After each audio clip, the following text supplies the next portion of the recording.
танхим манай улс байгууллагад хэр удаж байгаа вэ? За энэ хугацаанд ямар төсөл хөтөлбөрүүдийг амжилттай хэрэгжүүлж байсан байгаа вэ? Thank you for having me. The American Chamber of Commerce was established in 2011 and with the ultimate purpose of promoting US-Mongolian bilateral commercial relations. And right now we have 82 members, and most of them are Mongolian companies that have some sort of connection with the American businesses. Some of them are distributors of American goods and services. Some of them raised financing from the American investors, or others are franchising of American different types of products and services. So the core of our functions, I would say, we are promoting advocating for enabling business environment in Mongolia, and the policy advocacy efforts are now kind of the comparative advantage compared to other chambers. And I think we would say that we're working very closely with the Mongolian government as well as the US stakeholders and promoting Mongolia as a place for global investments. So global meaning not only American, but also can be from any other countries. And number two, we are a membership-driven organization, so meaning we are organizing a number of events, different kind of types of activities, representing and protecting interests of our members. So that can be any kind of activities, the policy advocacy, engagement with the government, promoting the ESG principles or the CSR activities, showcasing the good deeds of our members. So that's kind of wide range of activities we are implementing in Mongolia, and we're very working closely with the US Embassy here, and the US Embassy is our strong ally, and I think we are very much now, the relations between US and Mongolian commercial relations are not really kind of booming, but I think we're doing our best to promote, to make sure and to present Mongolia as a place for investments.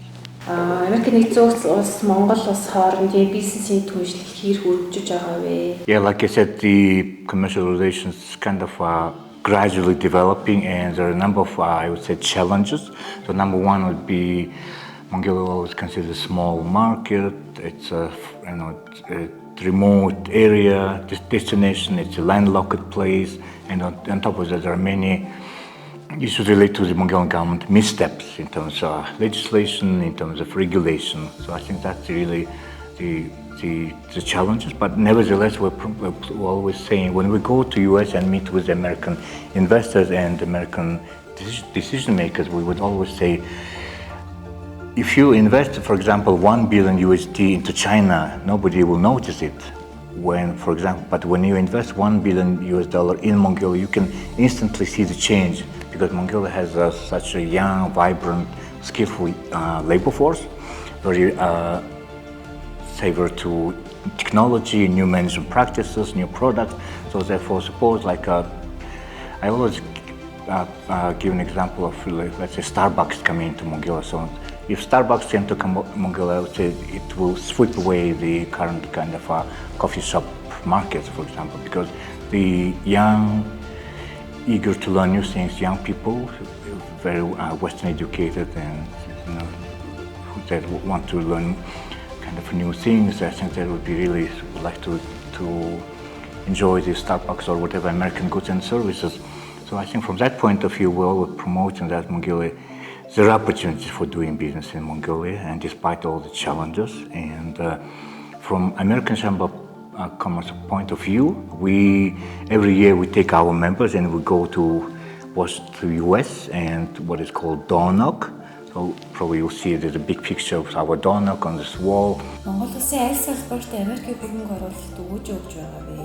So I mentioned agriculture. So on top of that, there would be definitely mining would be the key industry where all the investors, including American, would be interested into investing in mining. And when there is a substantial financing from IXIM, American IXIM Bank in Oyotoga, and other mining projects. So that's one, mining, agriculture.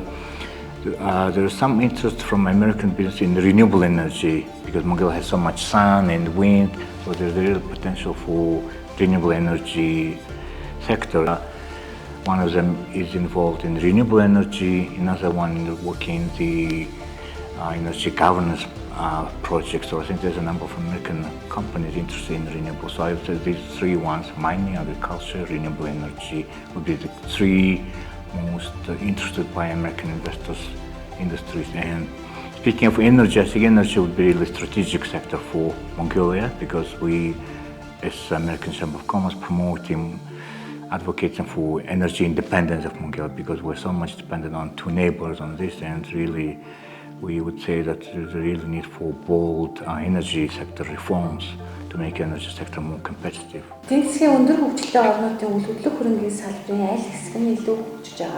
I think the international trend would be like more and more businesses would prefer renting, for example, because renting would be advantage for the businesses, and I think it's really, I can see this kind of global trend towards renting rather than like owning the premises or the facilities.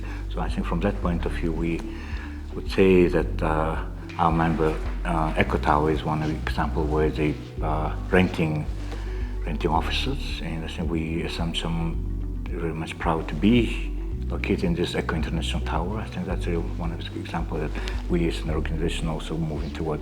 Because for us, we really don't no need to like own business or own offices, because we would prefer renting and having with, for example, like our long-term agreement. You know, it's I would say mutually beneficial for both of us. And I can add on that. We have, for example, the long-term, for example, renting has a number of advantages. One would be it's predictable, clarity on fixed prices. Would be like to be more flexible rather than stuck owning own compound or premises or offices or whatever facilities they think. So I think from that point of view, the global trend is really toward renting an office rather than owning one. And I think in Mongolian context, I would say the trend is the same. And for us, as for the American Chamber of Commerce, we are here and we are renting here an office at the Eco International Tower. And I think one would say definitely one would ask what would be the advantages for this. And I would say number one, location, because I think we are right now in downtown and really very close access to the major government agencies, to the major, let's say, the other officers or maybe the shopping areas. So I think that's from the location. I would even say 3 times location. I think that's really the paramount priority, and I think the key advantage for us. Developers will have to adapt to these new realities and offering different modalities for renting offices, and maybe long-term or maybe short-term, so making very flexible terms for those who are looking for an office.